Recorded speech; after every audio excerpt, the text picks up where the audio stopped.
वो भी कब्रिस्तान में, और ये अपने आप को अनाथ कह रही है। भैया आप यहीं बैठो, मैं आपके लिए कुछ खाने को ले आती हूँ। आप बहुत भूखे होंगे ना? हाँ, मैं कई घंटे से सफर कर रहा हूँ, मुझे भूख तो लगी है। अगर कुछ मुझे मिल जाता तो अच्छा ही रहता। फिर माया घर के अंदर चली जाती है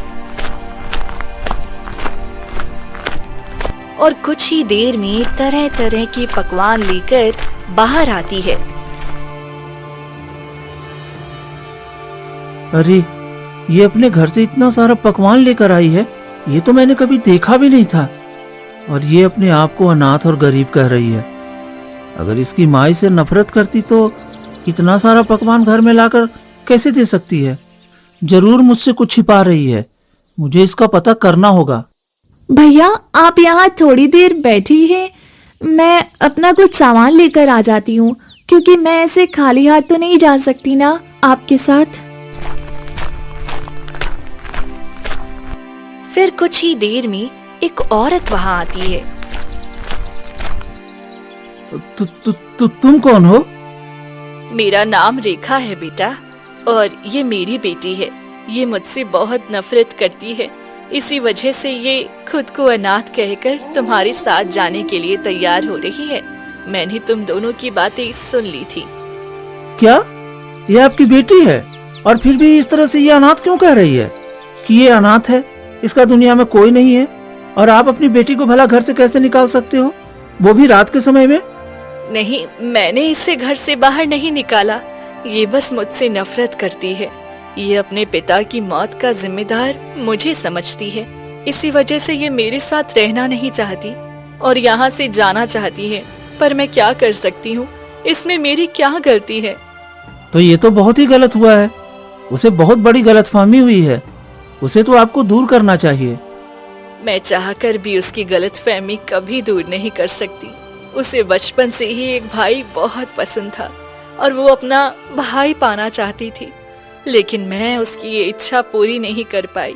उससे पहले मेरे पति का देहांत हो गया था, इसी वजह से वह मुझसे नफरत करती है कि मैंने उसके पिता को मार दिया और उसे एक भाई भी नहीं दिया।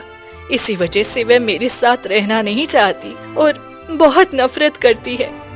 बेटा तुम अभी यहीं आराम कर लो, क्योंकि देखो इससे आगे जाओगे तो रात का समय, और रात के समय कब्रिस्तान के बाहर नहीं जाना चाहिए, क्योंकि कब्रिस्तान के अंदर सुरक्षित रहता है और इसके बाहर जाते ही पता नहीं क्या क्या घटना तुम्हारे साथ हो जाएगी। तुम यहीं हमारे ही घर में सो जाओ, सुबह चले जाना। ठीक है, मैं सुबह ही चलूंगा, मैं तब तक यहीं सो जाता हूँ। फिर मोहन सो जाता है। तभी आधी रात को जैसे ही 12 बजते हैं,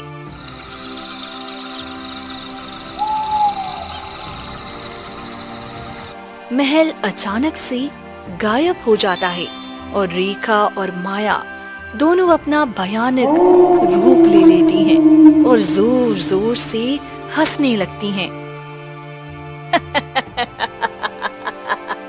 हमारा बकरा फंस गया, अब तो हमारी इच्छा पूरी हो जाएगी बेटी। हाँ माँ, हमने जैसा सोचा था बिल्कुल वैसा ही हुआ। अब इससे हम वो काम करवाएंगे जिसके लिए हमने इसे भ्रमित किया है। अब बताओ माँ, हम क्या कर सकते हैं जिससे कि हम इस कब्रिस्तान में नहीं बल्कि पूरे गांव पर राज कर सकें। गांव में भी हम जाकर अपना खौफ सबके दिलों में जगा सकें।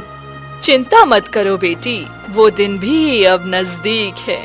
मैंने एक अघोरी से कहते सुना था कि गांव के पंडित के पास एक ऐसी काली शक्ति का किताब है, अगर वो किताब हमें मिल जाए तो हम सर्वशक्तिशाली हो जाएंगे और फिर हम जहाँ चाहें वहाँ जा सकते हैं।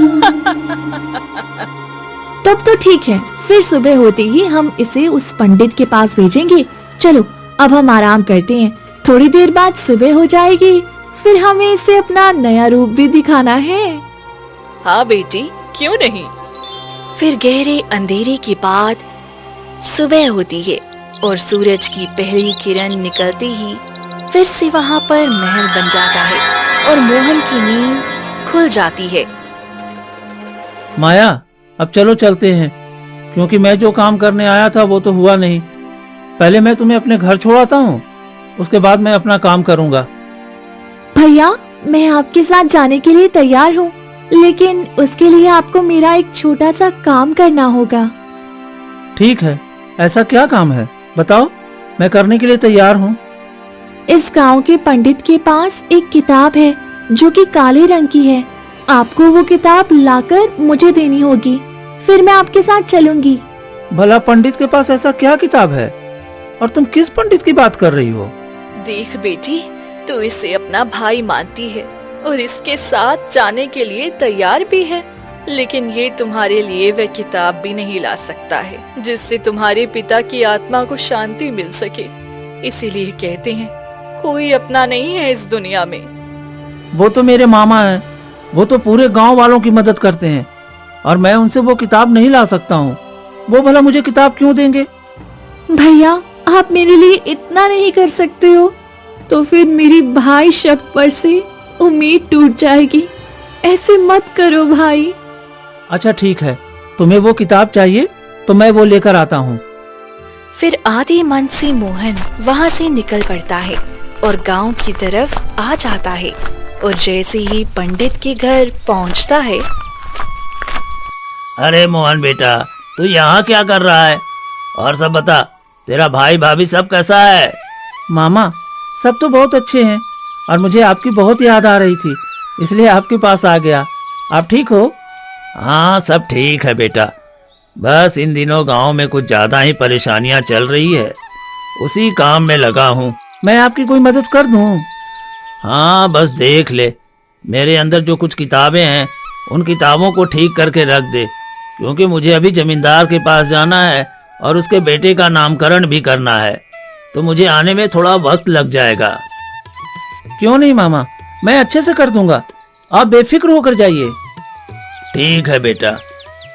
फिर पंडित चला जाता है। यही सही वक्त है, मुझे जल्दी से वो काली किताब ढूंढना होगा। मोहन जल्दी जल्दी सभी किताबों को छानता है, तभी उसकी नजर एक काली किताब पर जाती है। लगता है यही वो किताब है, इसका पन्ना और सब चीज सही है, यानी कि यही किताब वो लोग मांग रहे थे। अब मुझे जल्दी से किताब लेकर जाना चाहिए। मोहन किताब लेकर कब्रिस्तान की तरफ निकल जाता है, तभी पंडित वहाँ आ जाता है। ये क्या, मोहन कहीं दिखाई नहीं दे रहा है, कहाँ है? लगता है किताब ठीक करके चला गया होगा।